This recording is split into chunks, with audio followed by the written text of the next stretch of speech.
Did you know that belief in God with absolute certainty is an all-time low? Or that prayer and church attendance have taken a major dip over the last decade? Well, the latest Pew Research religious landscape study just dropped, and the numbers, some of them are just absolute staggering.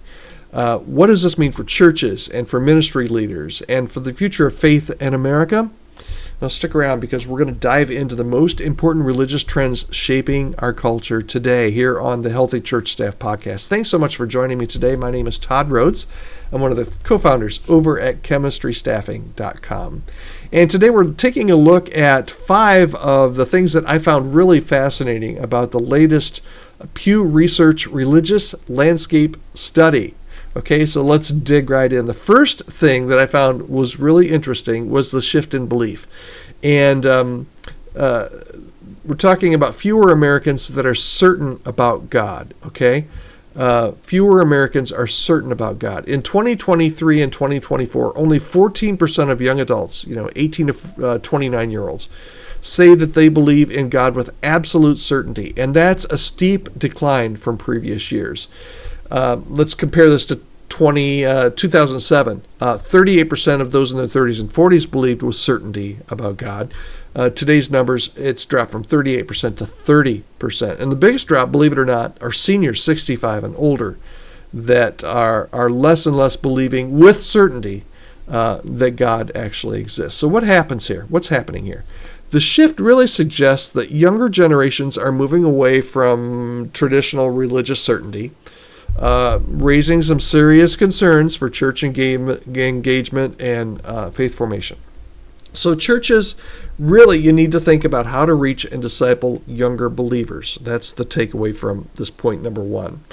The second thing are fewer people are praying, and that's a big deal, okay? Daily prayer is declining. In 2007, 58% of Americans said that they prayed daily. By 2014, it had gone from 58 to 55%. And today, it's gone from 58 to 55 to 44% of people that say that they pray daily. And what's even more alarming is that almost a third, 32% of Americans say that they seldom or never pray, okay?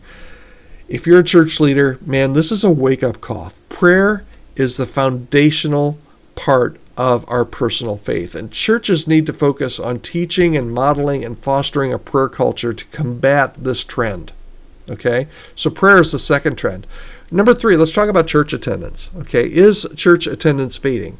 Well, here's what Pew found. When it comes to attending church services, the numbers are, they're even more concerning. Okay?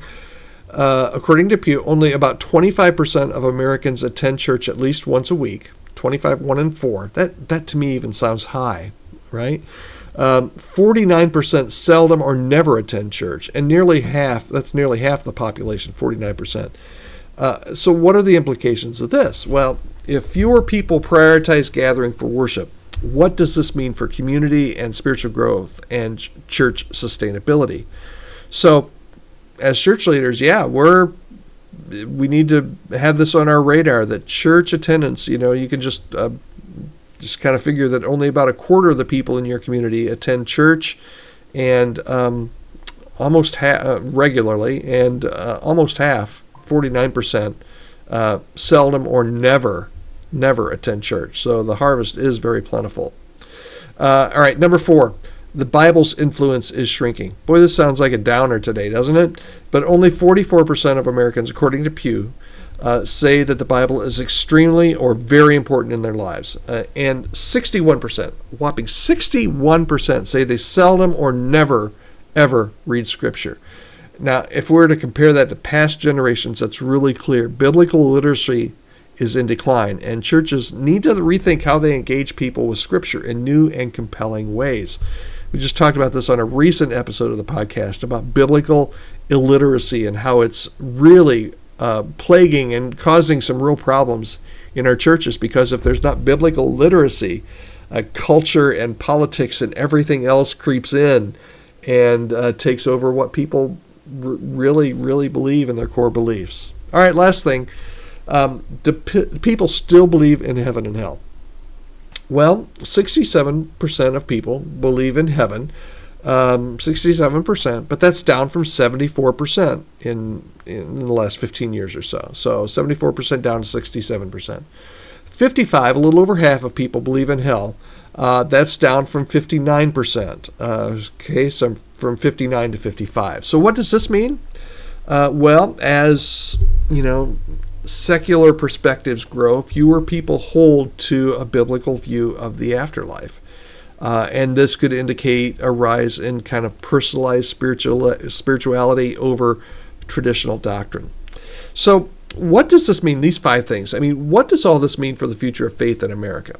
The numbers, if you just look at the numbers, they paint a picture of declining religious engagement and less certainty in God, and a drop in prayer and scripture reading, a drop in church attendance. But there has to be some good news, right? Please, Todd, tell me there's some good news. Well, here's the good news. And this is why it's an exciting time to be in ministry. The good news is, man, what an opportunity. This is an opportunity for churches to reach people. This is an opportunity for churches, for your church, for you as a leader, to adapt and to innovate and to re-engage people in meaningful ways. How are you doing that? How are you doing that? That's the challenge today. As you look at your church, in your local community, in your city, in your county, what do these trends tell you about the people that are in your church? Because there are some trends about how much people are praying, how much people are attending your church. It also tells you a lot about the people that you're trying to reach in your community. How can you reach them better? So I would love to hear what surprised you most about this study. Most of us would probably say, well, not much. Do these trends reflect what you're seeing in your church? Okay. What can your church do to kind of buck these trends? Let's start that conversation. You can do so in the comments where you're listening to this podcast. You can do it on YouTube. If you're watching on YouTube, you can drop a comment in the comments section. But I would love to hear from you. And you can also email me. I read each and every email that comes in. Would love to hear from you. podcast@chemistrystaffing.com if you've got a comment. And if there's any way that I can help your church, specifically in the area of church health. Maybe that's staffing. Maybe that's in compensation. Maybe that's in structure. Any way that I can help your church, or we've got a tremendous team here at Chemistry Staffing that has all kinds of different specialties in youth ministry and worship ministry and leadership. If there's any way that we can kind of help you in maybe your blind spots or your weak spots, to come alongside and help to make your church stronger and healthier in your community, reach out to me. I'd love to start a dialogue, love to start a conversation to see how we might be able to help your church. We're here for you, we're for you, and we want to be able to help strengthen you and reach your community right exactly where you are with what God has called you to do. So reach out to me, podcast@chemistrystaffing.com. I'd love to hear from you. And I'd love it if you would join me again tomorrow right here on the Healthy Church Staff Podcast. And I hope you have a really, really great day.